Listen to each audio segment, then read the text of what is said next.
I said, is it possible to cover up my burn scars with tattoos? And he's like, well, I don't know. He goes, but it won't hurt to try. And I said, that's twice I've heard that. I go, let's do this.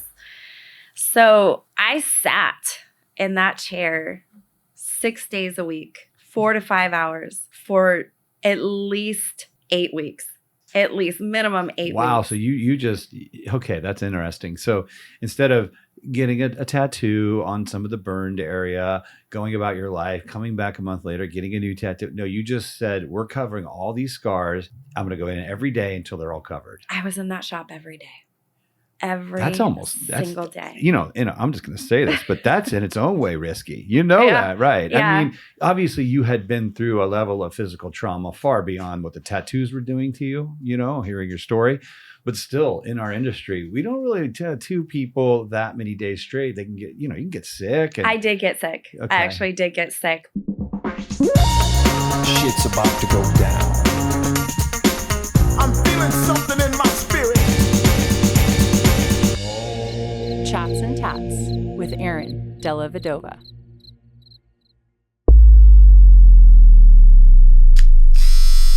Hello, friends, the lovers of tattoos, the lovers of creativity, my listeners. You guys are amazing. I don't know. I'm just going to go here real quick. The amount of love you guys have been giving me through this show has been very heartwarming. So I'm just going to say it right now. Thank you to everybody that's listening. Thank you for tuning back in. Thank you for supporting, liking, sharing all this stuff. It's keeping me going. And so here I am doing another show for you. So today, as a lot of you guys know, I really, really enjoy stories of redemption. I really enjoy stories of people that have been knocked down and got back up. And I don't know anybody in this earthly incarnation that doesn't have a few of those stories. We all do. In fact, I think Earth and in this human life is designed almost to do that, because in these times is when we really learn and we grow, and it hurts. But like any growth, it hurts. You want big muscles, it's going to hurt. You want a beautiful relationship, a beautiful marriage. There's going to be days where it's not comfortable. Life is just made that way. But having said that, there are others who I think the knockdowns are just way bigger. And the guest I have today has been through some really heavy stuff. I mean, really heavy. Bring a tear to your eye when you hear it. But with all that happening, she got back up and keeps getting back up and is creating a lot of beautiful success in her life, success that involves other people, bringing a platform to other people where they can grow and they can learn and they can be inspired by what she's been through. And she can give that kind of inspiration to people because she's actually has that story. She's actually been through this gnarly stuff. And, to look at somebody and be like, man, I thought I had a rough day. I was ready to give up. But look what she went through and she didn't. I can do this. This is a gift that she brings wherever she goes. To anybody that gets to know her, that's one thing you're going to get from this woman. So with all that being said, and I don't want to tell her story, I'm going to let her tell you her story. So please tune in. Please welcome my guest today, Brandie Phillips. Hi, everyone. Thank you, Aaron, for having me on the show today. You're welcome. My pleasure. My honor. You reached out, we got on a phone call, you told me your story. I mean, 10 minutes in, I was like, done. You got to come on the show. People got to hear about this. And one thing I meant to add during my introduction, and I forgot, but I'll do it now, is that, and we're going to get into this too. I maybe towards after you can tell people a little bit about your background and how you healed yourself. But tattoos, I'm just going to throw it out there, a lot of times for a lot of people can be a form of therapy. They really, really can. I know that might seem trivial to some of you, because some of you, maybe it wasn't. Maybe it was just, are you kidding me? I just wanted to hang out with my bros and get a cool tattoo. What are you talking about therapy? Well, hear this story today. Maybe that'll make more sense to you. But before we get to the tattoos as therapy portion of you and what you're doing with your life right now, which is super powerful and super rad. I can't wait to tell that part to everyone. Let's go a little more into what brought you to it. What happened? What was life like? What went down? I mean, we don't go go as detailed as you want, but at least give people a general picture of some of the trials and tribulations that led you to what you do today. So go for it. Bring us into your world. Absolutely. So I come from an amazing family. I was a kid. We were at the lake every summer. My dad raced cars in the quarter mile. I spent every day in the garage with my dad building cars from the ground up and painting and all that fun stuff. My parents were married for 25 years. I have a brother and 2 half sisters, just the average normal family, you know, and sounds like a pretty charmed life. yeah, it was. It was great. We had everything from dirt bikes to snowmobiles to, I mean, there wasn't anything that we didn't have, you know. Parents were always out doing something with us, and you know, they would have all the kids over on the weekends and take everyone's keys, and they were the parents that would let, you know, the kids drink. They would call the moms and the dads and be like, I got your kids, you know, I got their keys, but we're letting them have a beer or two. That was my parents. Right. Just a great life, you know. And one summer that was all taken away. I was in a double car explosion with a family friend who was my first love. My brother's best friend. My dad, like I said, built race trucks, and the truck that we were in was a 1967 Chevy California Special. They only made 1,100 of them. Beautiful truck, but it had the gas tank inside the cab behind the seat. My dad was in the process of switching it from an automatic over to a manual, so he had cut a hole in the floorboard, and it was out in the garage. 2 days prior to that happening, the accident was my parents' 25th wedding anniversary. And we had this huge party. We flew in family from all over, you know. It was really a big deal because my mom was on her second round of breast cancer. And at this point, she was stage 4. So we knew it was pretty bad at this point. So we were just trying to, you know, give her, you know, the best party that she could have.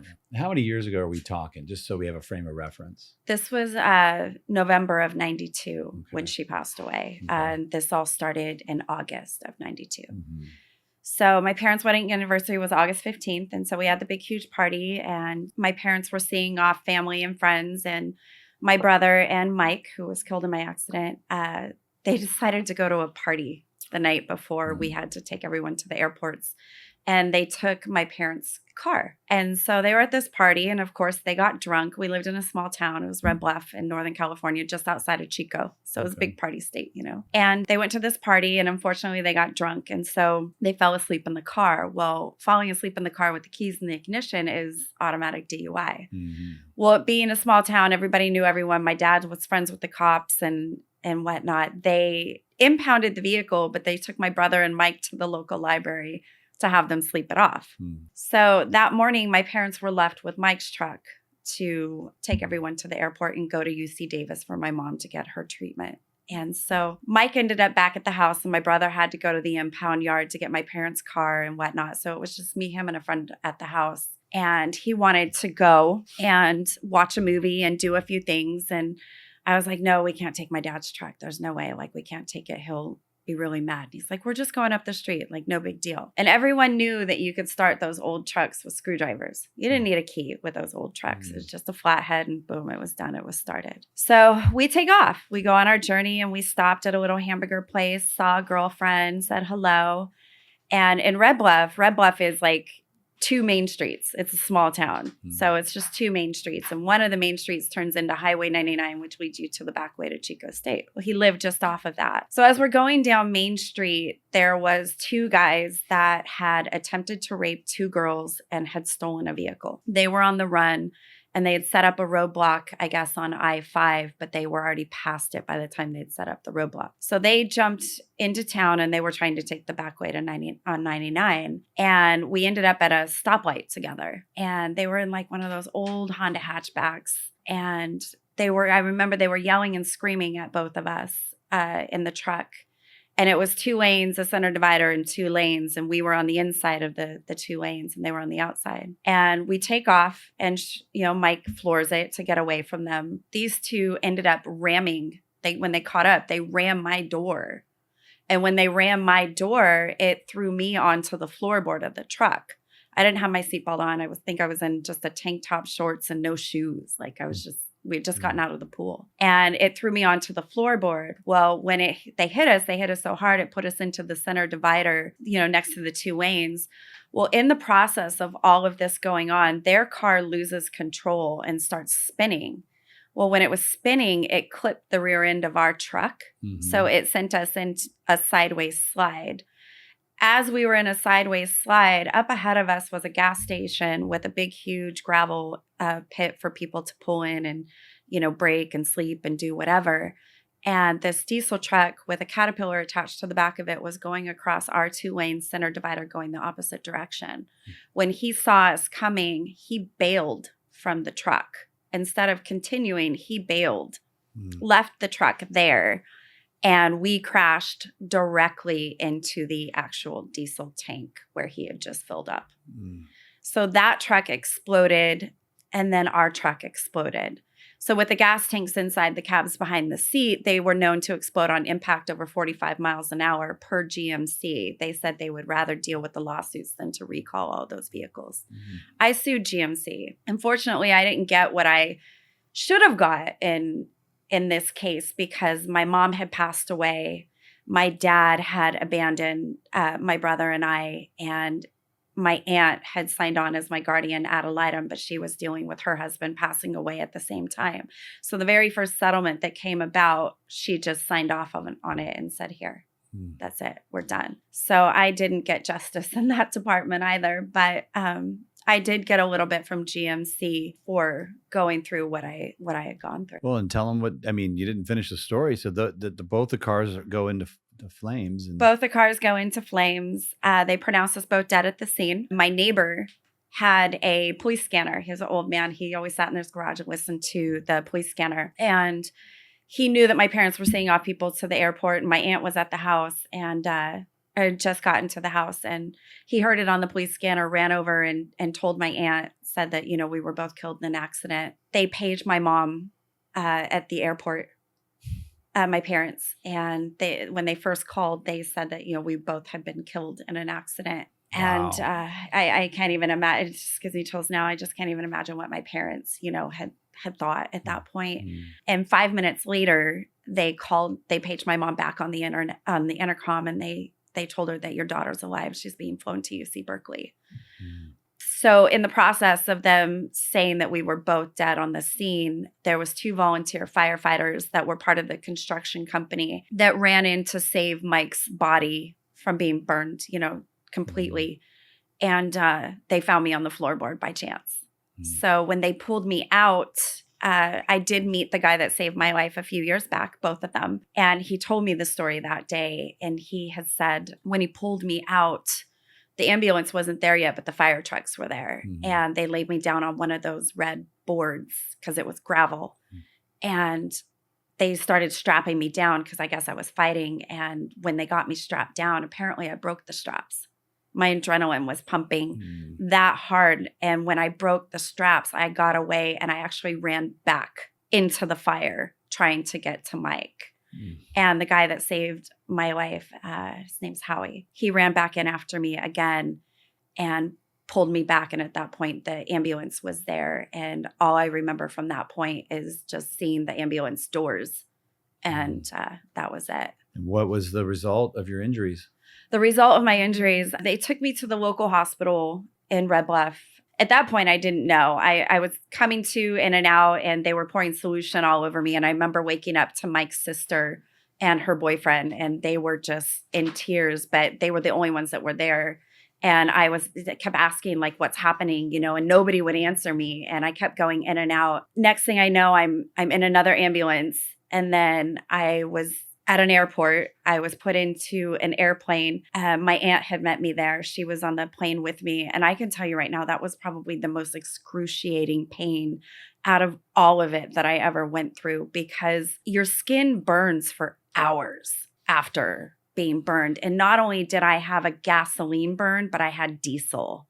Like, it was a multi, concoction that was burning my skin. And it burnt all the way on my left arm. It burnt all the way to the bone. Like, it just kept burning. And when they put me in the airplane, they strapped me down, and they didn't put a nurse in there with me, and they didn't have anyone pouring solution on me. I spent 40 minutes in an airplane screaming bloody murder because the air conditioning on the plane with the open wounds was intensifying everything. Everything. I mean, I was turning over. I was throwing up. Like, and my aunt just kept saying, I just remember her saying, we're almost there. We're almost there. We're almost there. And I was exhausted. I still didn't know what was going on. Like, what had happened. I couldn't see myself. I didn't know what was going on. My face was on fire. my eye was split open, my ear was cut in half, my knees were split open, like nothing had been touched on me yet. Like they just were getting me from one hospital to another. When I finally got to the airport, I went from a plane to a helicopter to the rooftop of UC Berkeley. And all I remember from in and out was being wheeled into surgery. And I remember looking up and seeing my mom and dad standing there. And it was lights out from there. I was in an induced coma for a month. So I really didn't know anything that was going on. And then when they started easing me off of the medication, the first thing that I would ask every time I would open my eyes is, where's Mike? Where's Mike? And then when that would happen, my heart rate would just go off the charts and they would put me back under. So I literally spent a month completely oblivious to anything that was going on in my world. When I finally did wake up, I looked around and I was in this, it was kind of cool. I was in a glass room where I could see everybody else in the burn center, but I was just in this glass box. Nobody in there, I couldn't have anything, no flowers, nobody in there, no nothing, just this glass box. And it was a trip because I still didn't know what was going on. I didn't know that Mike was dead. I didn't know that I was burned. I didn't know anything. So I'd never forget when I woke up and I was looking around, and I was like, where am I? Whoa. Like, I have no idea. And I'm only 14. No I was just gonna parents, ask you no that. nothing. How old are you? Just 14? I was 14. Whoa. From there was this older nurse. His name was Jacques. He was probably in his 70s, early 70s. And I'll never forget, he came in and he started joking with me right off the bat. And I just remember looking at him like, who is this guy? And I said, where's my family? And he said, they're not here. It's just me. And I went into this full screaming fight, with this guy I pulled my IV out, was ripping everything off of me. And he's like, you can't do that. And I said, I don't want to be here. Like, I need to leave. And apparently I have scars all up and down my wrists right here, both of them actually, because I ripped my IV out probably 30 times because I didn't want to be there. You're a fighter. It was bad. I'm just hearing your reaction though. We're going to get more into about Brandy, what she's up to nowadays, but there is a lot of fight in you. I admire that. There was at that point. So he finally looked at me and he said, look, I'm all you got, kid. Like, this is it. And I was like, okay. And I asked him about my parents and he said, your mom's at UC Davis. She's seeking treatment. They did rent a house here in Davis, but she's pretty weak. She's going to try and get over to you when she can. So this guy, I didn't know, just random old man, just became my best friend. I would not let anyone give me a bath but him. And it was a trip because getting a bath when you're a burn victim, like, you go into this completely sterile room. It's all just sterile equipment, like the walls, everything. And it was like this big, huge sterile bathtub that looked like a horse trough, and it had this hoist that lowers you down inside of it. And I was like, you've been giving me baths in here? Because they would give me baths. I didn't even realize it. Right. And so when I was finally coherent enough, he's like, it's pretty cool, huh? And I was like, yeah. And so he lowers me down in this tub and he's like, all right, are you going to do it or am I going to do it? And I was like, do what? And he goes, look at your leg. And I he takes the bandage off and I look at my leg and I have a blister. I'm not joking. This size. For those who are listening, I'd say it's about 1.5 feet by 8 inches. Your whole thigh. It was my whole outer thigh and the bottom part of my calf. And it probably was like 5 inches. It stuck out about 5 inches. Biggest blister I've ever seen in my entire life. And I looked at him and I was like, I'm going to do it. And so he hands me a scalpel and I'll never forget cutting this blister off my leg. And as I'm cutting it open to drain it. Yeah. As I'm cutting it off, parts of the truck was falling out, paint chips and his hair. Mike's hair. Yeah. Was falling out of it. And I lost it. And I finally looked at him and I was like, is he okay? And he's like, no, he's not. And I said, he died. And he said, yes. Wow. And so at that point, he had talked to my parents and arranged for his parents and my parents to come have a meeting with me. And so they came and visited me, and they brought me a photo album. And in this photo album, it was the funeral. And at first, they had a normal casket, beautiful casket from what I was told. And last minute, they changed it to an oak casket. And they provided everybody at the funeral with a Sharpie. So everyone at the funeral was able to write on his casket and say goodbyes and put whatever they wanted to put in the casket. And they put a picture of him and I in the casket, of course. A photo that we had taken just a week prior with his grandma. And they put that in the casket. And my name was on that casket probably over 100 times. Everyone had signed it for me. So it was a beautiful thing, but they finally came and sat me down and told me, that he didn't survive. So Wow. I mean, I know there's more here still. We're not done, but that's incredible. That is, that's definitely a level of, most people will never see, touch, or even be close to something like that, let alone be the actual person that went through it. So gosh, my heart today is going out to you. Thank you. Thank you. I'm so sorry. But then this, obviously, that the news is the news. You're moving forward. What is life? What's next? What happens next for you? Everything that happened to me, and everybody knowing my parents and our life and everything. And then all of a sudden here they see this girl that's just been abandoned at the age of 14 from having the perfect life. Nobody knew how to help me. I even got a call from Mike's mom one day to tell me that one of our friends had committed suicide. And she said to me on the phone, she said, Brandy, she goes, out of everybody, she goes, I would have thought it would have been you that had done that. She goes, what you have gone through, she goes, I just thought it would have been you. And I'm not going to say that it hasn't crossed my mind over the years. I mean, I think we all get to a breaking point, when we feel like, why is this continuously happening to me? Like, why is my life continuously this bad?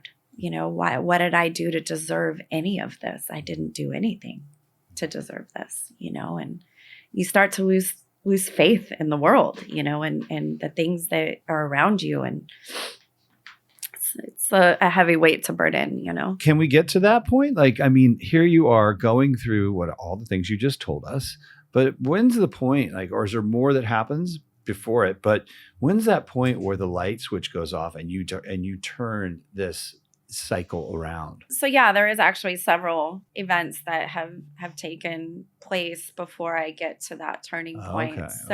The events that led me up to that was I ended up getting married. Okay. And so I met my brother, one of my brother's friends that worked in the studios. And, we hit it off. And I had just come from so much trauma that, I really wanted to find somebody good and safe. And I did. And he was great. He was a great guy. We ended up getting married. We had a son together. I think that he had a certain image of a wife that he, wanted to have. And I always felt like I didn't fit that, being a burn victim. And at this point, I hadn't covered up my burns yet with tattoos. And so I could only wear certain things, and even with my kids going to the beach and to the pool and things, I never wore a bathing suit. I was robbed of so many things in my life. I was robbed from going to prom and, all these things that you do, in your teenage years and being able to go out and go dating and going to clubs and this and that. I didn't get to do all of that because, I was a victim in my own body. I felt like nobody was going to want me being burned the way that I was. And there's no way I felt comfortable undressing in front of a man that I had just met, or I just lived with all these terrible thoughts in my mind, that I just wasn't good enough, or I wasn't pretty enough, or, they're just not going to want me. So I attached myself to somebody that knew who I was by being a family friend first. And we ended up spending 13 years together. And it finally got to the point where I woke up every day and I was looking in the mirror and I was constantly being reminded of that day, looking at those burns. You can't get that image out of your head, and a lot of people don't know this, but I have the memories of him burning to death next to me. Like that's something I'll never unsee ever. And hearing, all of that, like those are things that will be with me forever. And so waking up and looking in the mirror and seeing those burns every day and those things that I go through my mind, I just didn't know who I was. I didn't know, what am I supposed to do? Like, how am I going to make this go away? Like, I don't know how to make this go away. I don't know how to be happy in life. I don't know how to make somebody else happy if I'm not happy with myself. And he struggled with it with me too, just me trying to wanting to change my hair, or I wanted to do this, or I was always trying to find another way to make myself feel like who I was. Mm-hmm. And I always talked about tattoos, and he just wasn't about tattoos. And I was like, but I really like them. I had like 1 or 2 at the time, and he just was against it. And I just kept being in this relationship with this man that, just wanted this Barbie doll looking wife, and I just kept wanting to dye my hair black and get tattooed, like I kept feeling like that's who I was, and so finally there was some events that happened in our relationship that ended our marriage. And the second that my marriage was over, I dyed my hair black. I mean, I don't even think it was 24 hours. And I had a box of hair dye and I dyed my hair black. And I was like, it was the biggest relief of feeling like that was the first step. Mm-hmm. The second step was I took my wedding ring and I went to a jeweler and I sold my wedding ring. It's like some $10,000 wedding ring. I sold it for like $300. Ooh. And I went to a tattoo shop. And with that $300. With the $300, I went to the first tattoo shop that was in my radius. And I said to the guy, I said, I want you to tattoo 3 stars on my face right here. Hmm. And he's like, may I ask why? And I said, each star represents me and my 2 kids. And I said, I'm going to put that right there so I don't lose sight of what's most important to me in this next journey. And he just kind of looked at me and he was like, that's really cool. And he goes, all right. And I said, and I'm going to do it with my wedding ring money. And he started laughing. And so I got tattooed. Well, in the process of getting tattooed, I had a 3/4 sleeve shirt on, and you could see just a little part of this burn right here. Mm-hmm. And he goes, if you don't mind me asking, he goes, is that a burn? And I said, yeah. And he goes, have you ever thought about covering that up with tattoos? And I said, I didn't know you could do that. And he said, yeah. And he goes, I think we can. He goes, it's not guaranteed. He goes, but I think we can. And he goes, what's it going to hurt? And I was like, absolutely nothing. So I was like, okay. I left the tattoo shop and I went back to a man who became like a father figure to me. His grandson and my son raced BMX together, and I knew he was a tattoo artist and had a shop in Simi Valley. And I had seen him at the track, and I said, hey, is it possible to cover up my burn scars with tattoos? And he's like, well, I don't know. He goes, but it won't hurt to try. And I said, that's twice I've heard that. I go, let's do this. So I sat in that chair 6 days a week, 4 to 5 hours for at least 8 weeks. At least minimum 8 weeks. Wow. So you just, okay, that's interesting. So instead of getting a tattoo on some of the burned area, going about your life, coming back a month later, getting a new tattoo. No, you just said, we're covering all these scars. I'm going to go in every day until they're all covered. I was in that shop every day. That's single day. I'm just going to say this, but that's in its own way risky. That, right? Yeah. I mean, obviously you had been through a level of physical trauma far beyond what the tattoos were doing to you, hearing your story.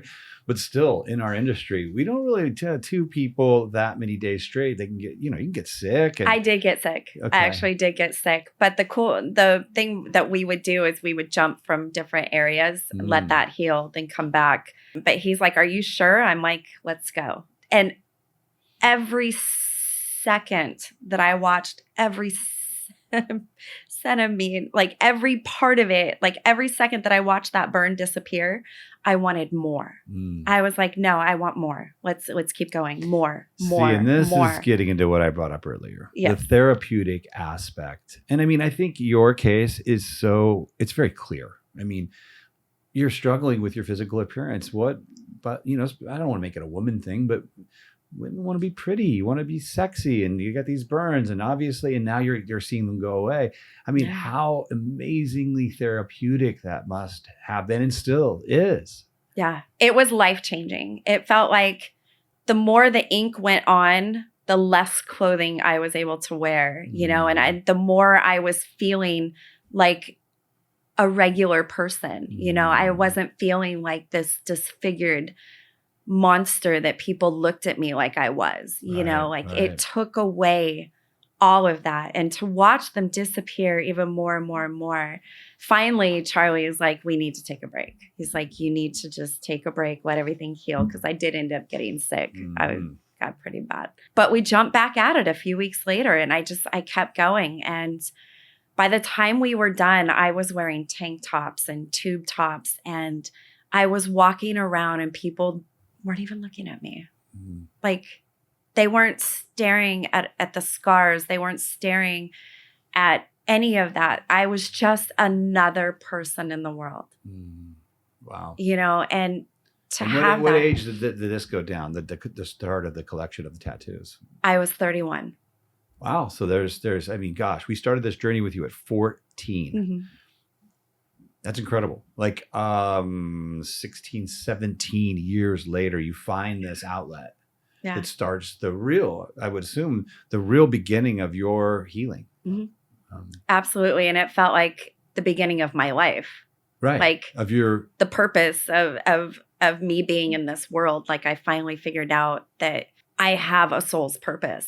And when I was covering up those scars, I was creating my first reality show. I was creating it as we were going. And I knew that it was being created when we were doing it. And a lot of people don't realize this, but like, I had friends that I had known for like 6-7 years that didn't even know I was a burn victim. Because you'd always wear your clothes a certain way, right? I wore long sleeves. Like, people would look at me and it's like 115 degrees outside, and they're like, she's in a long sleeve. She's got to be dying. Like, why are you in a long sleeve? I'm like, oh, I just don't want to, you know. I would make up excuses like, I don't want skin cancer. I don't want this. I don't want that. But really, I was a burn victim. You know, and to not have to be able to tell that story every single day was another reason why I stayed covered up for so long. Is just not having to repeat that trauma every day. But now here we are in a world where you want to tell it. Like, this is what's getting people through their lives and through their trauma, is by telling your trauma now. It's wild to me how much the dynamics have changed just in the last 10 years of people really just hiding under rocks with everything that they've gone through to now using it as a healing. And that's what tattoos have become. I mean, yes, it is beautiful art and it's amazing to look at, but it is now, I don't see tattooing as just tattooing. I see it as a form of therapy. Yeah. Well, in your case, it's I don't know anybody listening who would argue against that in your particular scenario, for real. And I don't know if everybody who gets a tattoo, it qualifies to that level or that degree. I know in my 30-year career, I have tattooed a lot of different people who, it wasn't like they said it outright when they started collecting the tattoos, but after spending a year of covering massive amounts of their body, little things would leak out. And I slowly would learn like, oh, this is part of a transformation this person's making. Yeah. They're doing this alongside therapy, regular therapy. They're doing this alongside starting their dream career and quitting that job they hate. They're doing this as they leave a relationship that was toxic. So the tattoo is happening simultaneously with these other events. And as a package, it's this one big therapeutic package. But the tattoo portion for some people is an important part of that package, of that therapy. Yeah. And I've seen it, and I've kind of brought it up a few times, you know, to my friends, and it's sort of laughed at when I have in the past. I think if you haven't been through something like you've been through, or been one of those people who have used tattoos for therapy, it might seem a little like, because the view of tattoos is just like, oh, it's like a new pair of shoes. It's just a fad. Like, how could that ever qualify as therapy? But again, I think in your case, that is the most clear-cut case of, duh, yeah, Yeah. For sure it is. But I will add, there are thousands and thousands and thousands of other people out there that have slightly different. It could be emotional trauma. It doesn't have to be burns. It could be PTSD from going to war, all these different things. Trauma over the death of a loved one, on and on and on. But there are many other cases where it works as well. But yours is pretty clear. I mean, I don't think anyone would ever argue that. And I'm glad you found that. And I'm glad it was, I'm proud to be a part of an art form that is more than just an art form. That it is part of people's journey towards a better, more fulfilled life, becoming anew, being the butterfly that emerges from the cocoon, sort of a thing, So that's really, really special. And, we're not done here today, but I just have to thank you for your authenticity and your candor. I mean, that is I felt kind of bad asking you to tell that story, to be honest. I mean, I can tell you're comfortable, and I think you're at a place where the telling of that story is, every time you tell it, it releases a little more of that energy that's in you and gets rid of it. It's part of your therapy too, to share that. And I think you're also very aware of the inspiration you're going to be to so many, already are, but I mean, just on my little platform, there are people going to hear this that are going through their own bullshit, and you're helping people. You could hold that in and keep it private and never tell a soul, but it's really brave of you to come out and do it the way you've done it. So I thank you for that. Thank you. Yeah, I honor that. I think my turning point with all of this was my first reality show. Obviously we did 2 seasons, and I got to experience, we had 2 people per episode. So I got to experience a lot of stories. What was the name of the show? The first reality show was called Ink Therapy. Ink Therapy. Okay. Yes. And where would people have seen it? Well, it was supposed from. This is getting towards a story. Okay. I think we're headed towards one more little slap in the old face for Brandy on this one, and I'll let you tell it. But, So you're developing this show. It's called Tattoo Therapy. Ink Therapy. Ink Therapy. Mm-hmm. It's a show about what you just described, having guests on who have had some kind of trauma in their lives and telling their story and why tattoos help them to heal. It's a beautiful concept. It's very cool. And you obviously, what better host than you? I mean, you're the living example of this. So I'll let you take it from there. You're developing this show. Yeah. So developing the show, before I talk about the show, what inspired me to go further with the show is that I was seeking therapy, and I was sitting in my very last therapy session, and I don't know what it was. Something just came over me, and I looked at my therapist and I said, can I ask you a question? And she said, yeah. I said, have you ever watched somebody you love burn to death? She said, no. I said, have you ever had a family member try to commit suicide in front of you? She said, no. And I kept listing, the things that I had been through. And she said, no. And I said, respectfully, and I said, don't take this the wrong way. I said, but how do you expect to help me if you can't relate to anything that I've gone through? How are you going to help me? And she goes, I've never had anybody ask me that before. And I said, this is going to be our last session. I said, I don't think that this is for me. I said, this isn't doing anything for me. I said, you don't have the knowledge or the tools to help me navigate through my days and my life. And so that was my very last day of therapy with a therapist. And from there, I was a bartender, been a bartender for years.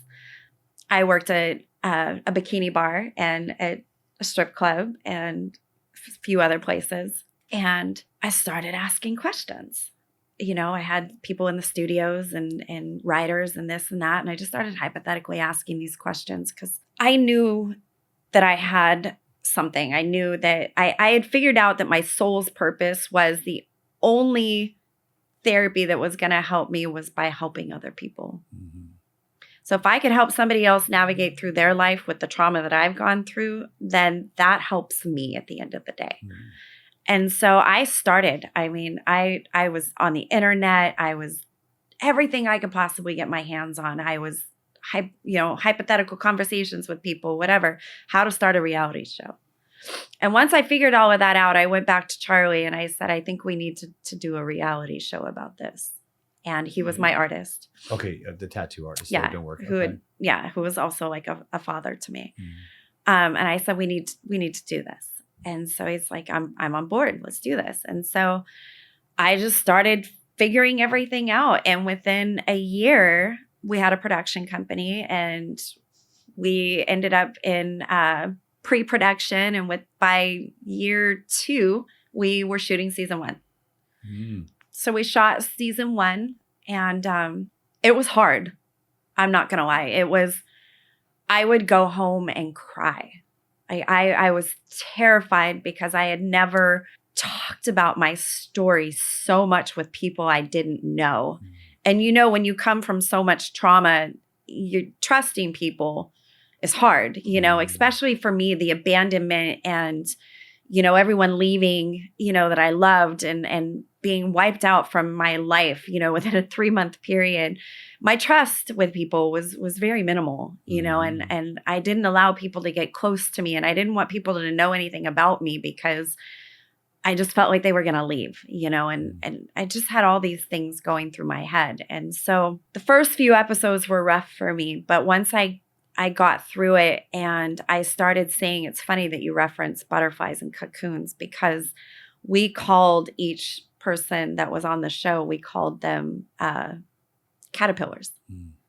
And in the end, they were blooming into a beautiful butterfly.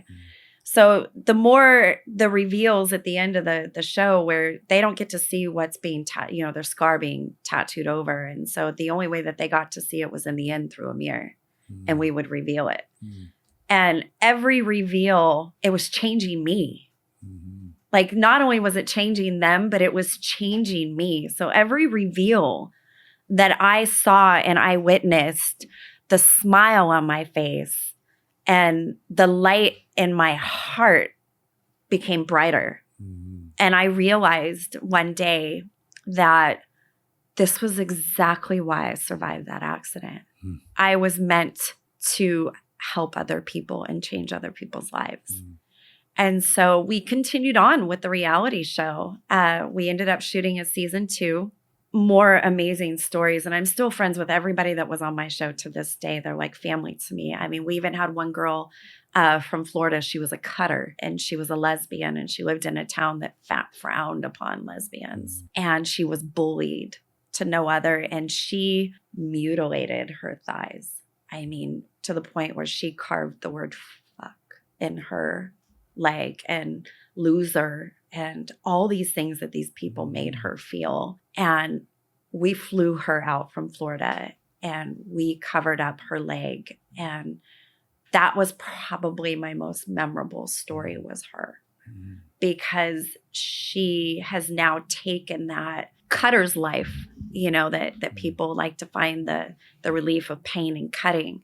She's now taken the relief of pain and tattooing. So she no longer cuts herself and mutilates her body. She just gets tattooed because it's the same pain, but you just get something beautiful in the end. And she's covering the scars that she created. Exactly. So her story really put things into perspective for me and opened up a whole nother level. So in season 2, we got into so many different types of victims of all different types of trauma. Unfortunately, we fell victim of a Hollywood director who pretty much sabotaged the show for his own living. He borrowed a lot of money against it to live his Hollywood lavish lifestyle, and then committed a $2 million wire fraud during COVID using my season 1 and season 2 as collateral, defaulted on the first payment, and then filed bankruptcy on everybody. Yeah. It's all over the internet, so it's nothing that you can't find. It actually made the New York Post as well, and it has my TV logo. Out of all the shows, it has my TV logo right next to it, Ink Therapy. So that was pretty devastating to me. Yeah. Yeah. And when did that go down? The wire fraud was during COVID. That's right. You said that during COVID.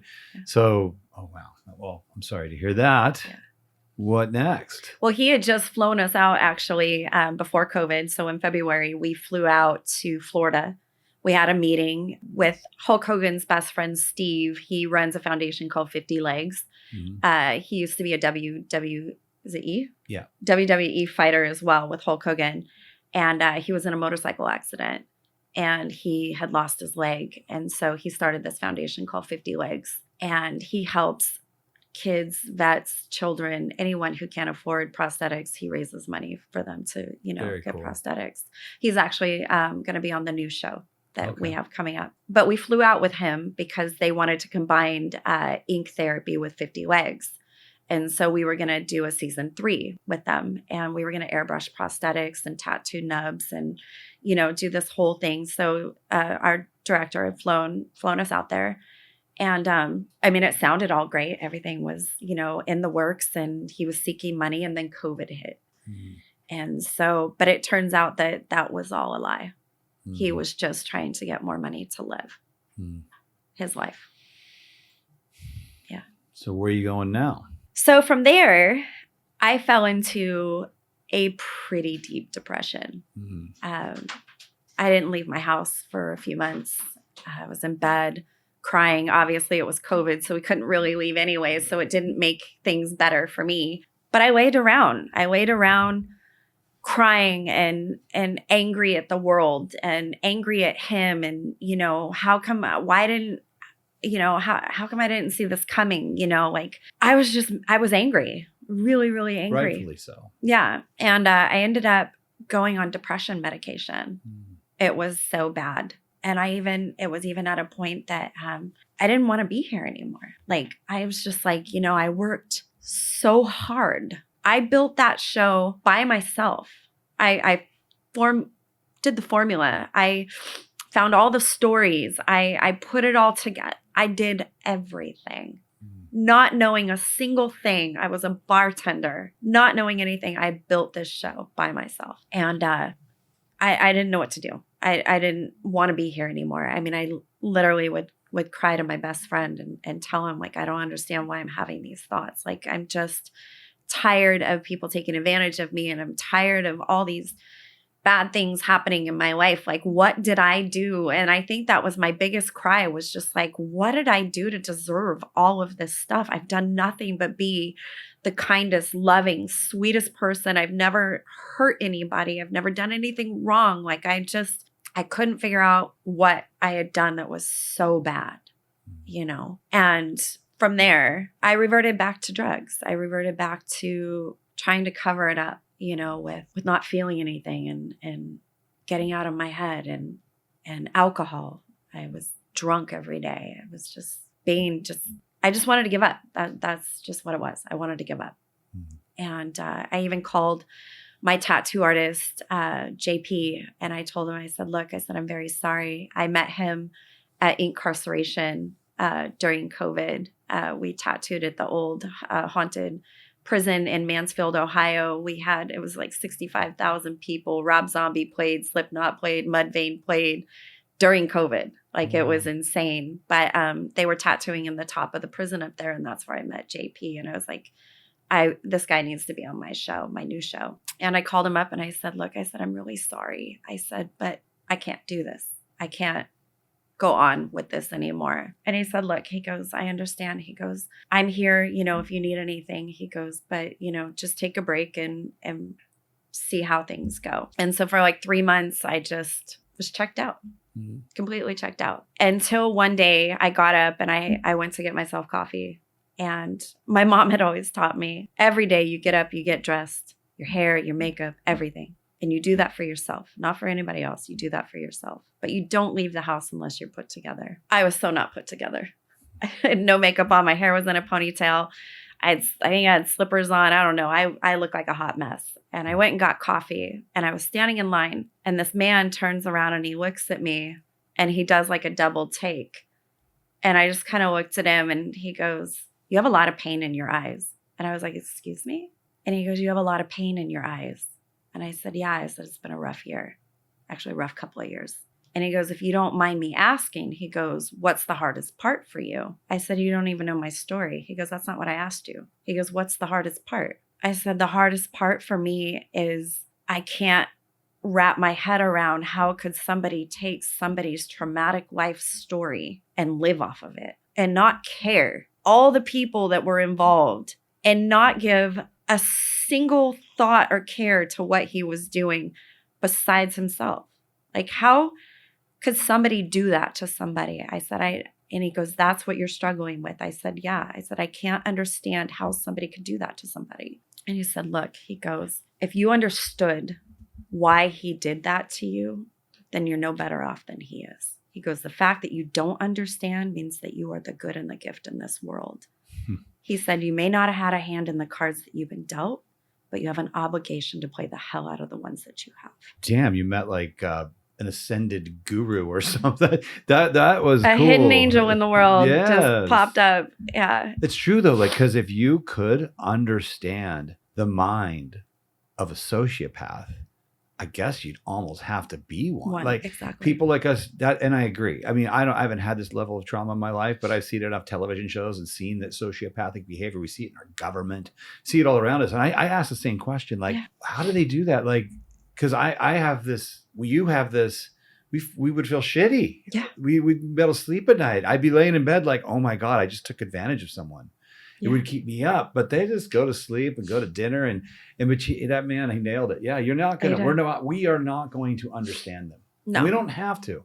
No. We just have to make sure that we keep them away from our lives and seek out and love the things that love you back and so on and so forth. Yeah. I kind of took over your story there for a second, but I had to respond because that's just incredible that this stranger delivers a complete stranger. Yeah. And it's crazy because it's like, when your friends and family, like they had all, said probably that same thing in a different way over 1,000,000 times to me. But when it's your friends and family, you don't want to hear that from your friends and family. You just want the support. You just want someone to say, you know what, I'm here for whatever it is that you need. Right. But that stranger just said it in a way that it woke me up. I was on that path of doing drugs again. Yeah, you're headed that direction. I was heading that direction. And this guy was put in front of me for me to not do that. And so after that, I went home, I picked up my laptop, and I started writing reality show number 2. Mm-hmm. And I called JP and I said, I am so sorry. I said, you have been so patient with me. And I didn't have everyone that I have on my panel now. I just had JP and my artist, Amy. And I said, you have changed so much of your life to be a part of this project that I'm doing. And I am so sorry that I was going to give up on you. Mm-hmm. And he said, don't be sorry. He said, you had to go through what you needed to go through. He goes, but I'm glad you're back. So I wrote reality show number 2. And this one is different from my first one. It's amazing. I'm not going to talk too much about it, but I can tell you that Clean Rock 1 is my partner.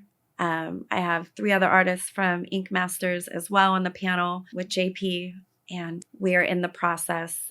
We are with production, and hopefully, we'll see something with this in 2024. So, damn, yeah. And there's the light at the end. There's the light at the end of the tunnel. Yeah, I think you're going to, and I don't know why. I mean, how long can you ask that question before you just let it go? You're probably never gonna know why. There's just certain things. I mean, you of all people know this. You just have to, at some point, have to just accept. And also kind of refer to it like I do, like that's in the rearview mirror. It doesn't matter anyway. What really matters is this moment and what's in front of us. Where am I going to go? Yeah. And this one's the one. And I know she can't say a whole lot about the show. There's contracts and there's certain things and legal things reasons for that. I know a little bit in private more about the show. It sounds amazing. Clean Rock Run is amazing. Some of the other people from Ink Masters, all talented, vibrant people. So you've got this great group with you, and the concept is awesome. And I don't know anyone more suited to pull that together with your life story. So, I mean, it just feels to me like all the little dots are connecting. Yeah, it's amazing. I do have to say one thing about my partner, Clean. We have a production meeting every Tuesday that, we are on, and we were talking about, day rates in today's world, with artists and things like that. And Clean put me in tears, because he basically told production that he didn't care about the money. He's like, I don't care about the money. He goes, I believe in what she's doing. He's like, this project, what she is about and where she comes from. And he goes, I just want to be a part of it. He goes, I don't care about the money. Mm. And I literally started crying. I was like, you're willing to do all of this for me. Like, I've never had anyone, like, everyone always wants something, like, right. but he's like, no, he's like, I want to do this. He's like, I believe in what you're doing, and what you've created is amazing. I don't see how you couldn't meet a lot of people who would want to do that for you. I mean, You'd be surprised. Hearing your story, though, and also your project and how it is really designed to help others. It's not even be one thing if you were putting together the next reality show with strippers and tattooers, and we're going to get crazy, and we're going to do Howard Stern type bullshit because that's what people want to see. I don't know if that would, but you're not. You're really trying to use your life experience to create a show that can help so many people, and that in conjunction with the fact of what you've been through. I mean, it just, my heart's extending over to you sitting at this table. So I think you're gonna get, and kudos to you, Clean, for being that kind of man. But I think there's many more people and characters that are gonna, once this thing starts going live and people really get the news of what you're up to, I think you're going to see an explosion of support and generosity for something like that. So really congratulations for that. But also, I mean, I just want to compliment you on your character, your strength. Like, the fact I got to be honest, like, I think I'm a pretty strong guy. I've got a lot of grit, but I will say, if I walked that road, don't know if I'd be alive. I really don't. I don't know if I'd have had the strength to pull out of that. And I don't know if a lot of people would have. I think it says a lot about your soul. I mean, I don't know what's in there, but it is something strong that needs to find a way out and needs an outlet to express itself. Yeah. And circumstances happened in such a way that puts you in a very unique position to do that.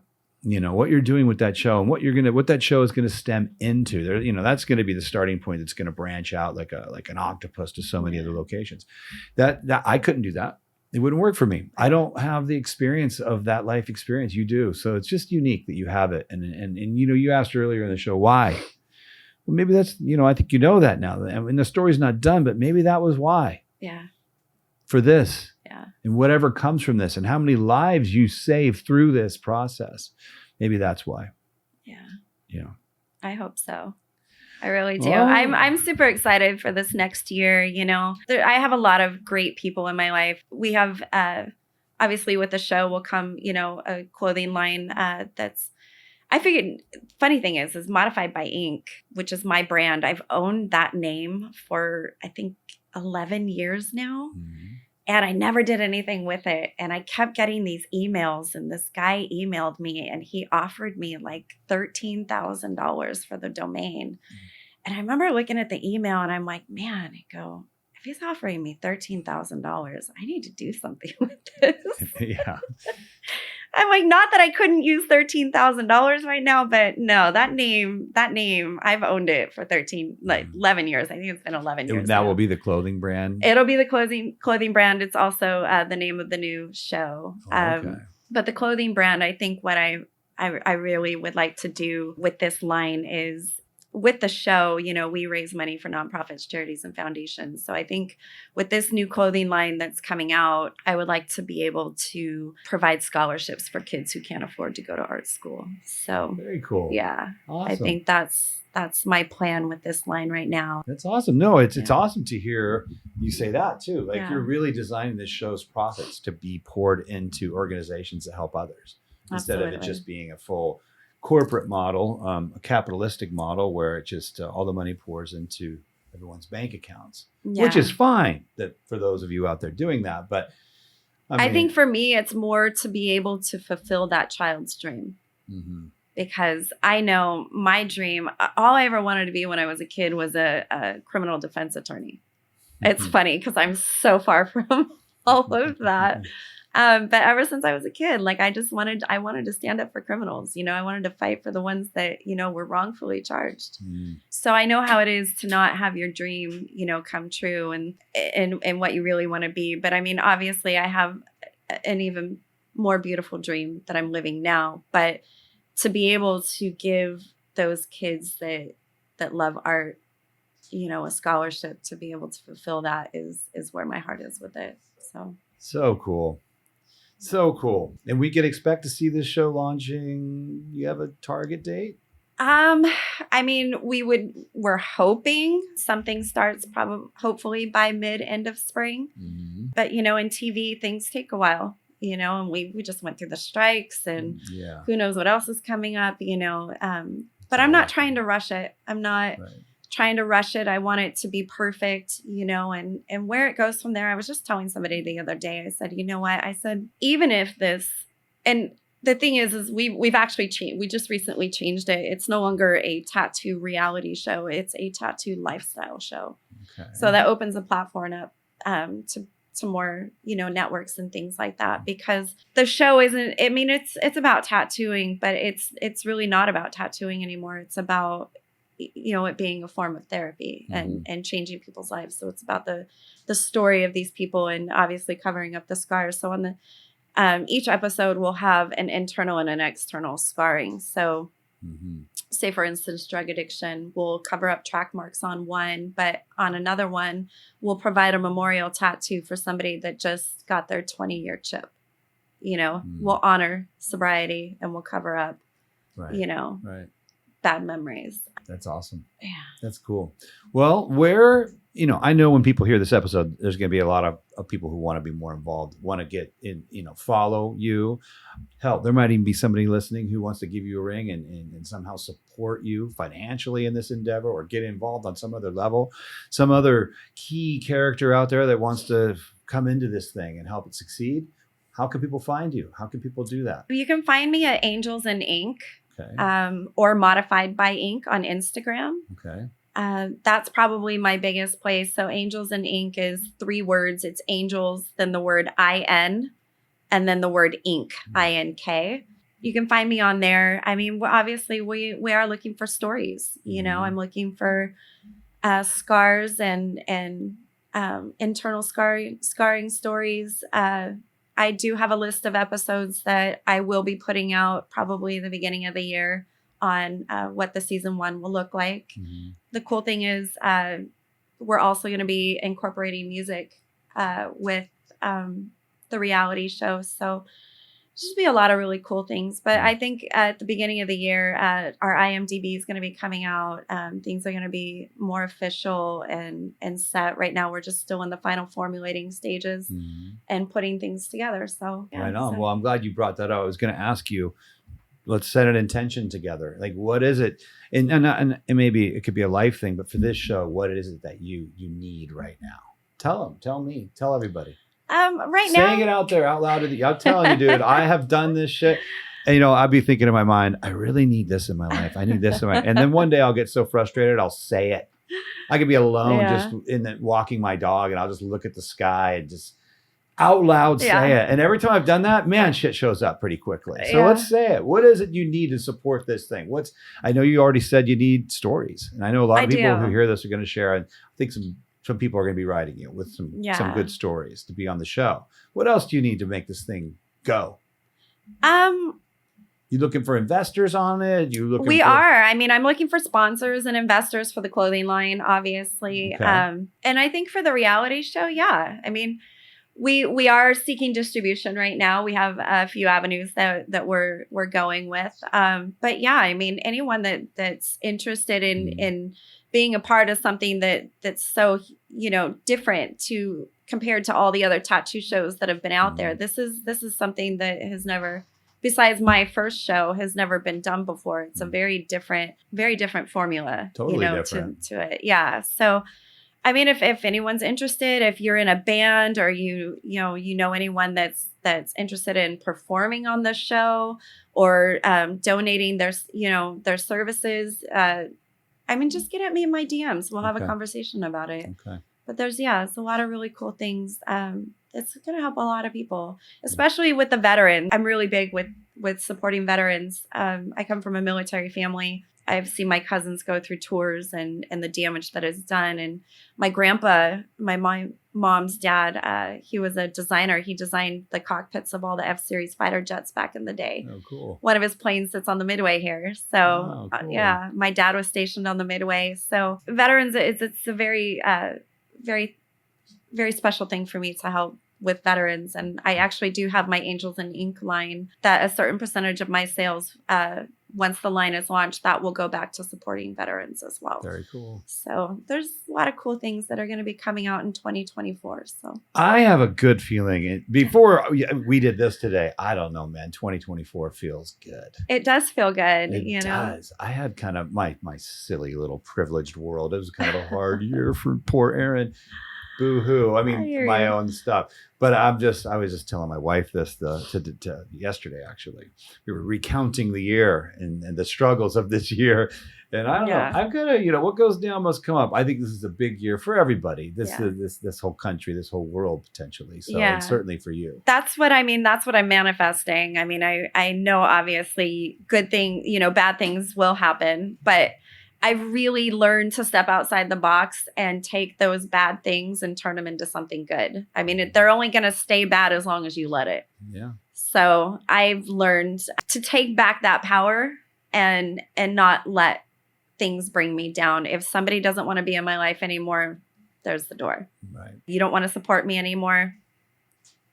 It's okay. I like saying the words, love the things that love you back. Exactly. Yeah. And sometimes you have to love some people from a distance, Yeah. I think that's important to put in there too, just because cutting people out of your life and creating boundaries to protect yourself, we all have to do that. But holding on to resentment never helps you. No. So you can let people go and just say, I can't have you in my life. I will always have a certain amount of respect and love for you, but you're sick and you hurt people, so stay away. Yeah. So love the things that love you back and get back on that horse. And if things are knocking you down, the only way out is forward, sitting there. And I mean, you had to go through we all have to go through our a certain amount of time of crying and pouting and being like sad for ourselves. But at some point that ends and it's time to get up and do something about it. And absolutely. And for a lot of people, they never do. I mean, that's it. They just sit in there, they just spend the rest of their life in depression. But it's really cool how you went through that phase, but you're like, okay, it's time to do something about it. And you're doing something about it. And you're doing something about it for yourself. But you're doing something about it that helps so many others. So. Yeah. I do the same thing that you do. Like I'll be in my car and I know people will sit and stare at me and be like, what is going on with this chick? But like I'll grab my steering wheel and I'll be like, look up. I'm like, are you serious? Why? Yeah. Like why? Yeah. Like have I not had enough? Like, and then I rationalize and I'm like, okay, obviously you're giving me this because I'm strong enough to handle it. But seriously, like, come on, like I've had enough this year. Like, just give me a 2-week vacation, please, like something, But everything happens for a reason. Yeah. And it always leads you in a direction and it's up to you to turn that direction into what best works for you in your life. And I've learned that. And I don't have time to cry over things anymore. I'm going to cry it out like a thug. And then I'm just going to move on to what's next, and just keep going. Very cool. So. Very inspirational. You're a very inspirational person. Thank you. I'm glad to have met you. I'm glad to be your friend. And I don't know where our future goes, but I have a feeling I'll be involved on some level as well. We've talked about some stuff. Yeah. I'm looking forward to that. Yeah, me too. Very much so. Awesome. Well, there you have it, everybody. Brandie Phillips here today with us, telling her amazing story. Thank you all for tuning in. I want to thank Sullen, my sponsor. If you guys love tattoo art and you love cool apparel, check out sullenclothing.com. Amazing human beings that own that company who also take care of people, good business owners that give a shit about the people that work with them and collaborate with them. If you're an artist who would like to see their art on one of those t-shirts, send it over to their website. They got all of it on there. Send it over. They'd love to check it out. So thank you for all your likes. Thank you for all your shares. Thank you for tuning in. And we'll see you on the next one. Peace out.